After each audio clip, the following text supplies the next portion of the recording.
এমন একটা প্রজন্মে জন্মগ্রহণ করেছি। ছোটকালে দেখতাম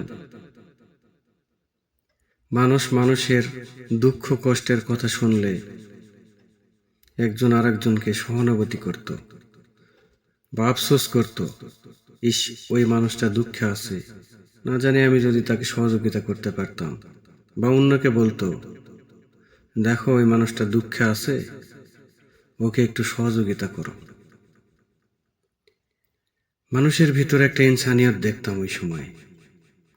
কিন্তু বর্তমান জামানায় এমন একটা যুগ এসে গেছে, যদি কেউ আশেপাশে আত্মীয় স্বজন নিজেদের মধ্যে কারো দুঃখের কথা শোনে, কষ্টের কথা শোনে, তাহলে দূরে যায় সামনেই বলবে একটু, হ্যাঁ ঠিক আছে, সামনে একটু দেখাবে যে হ্যাঁ আমি তোমার জন্য খুব দুঃখ আফসোস হইতেছে।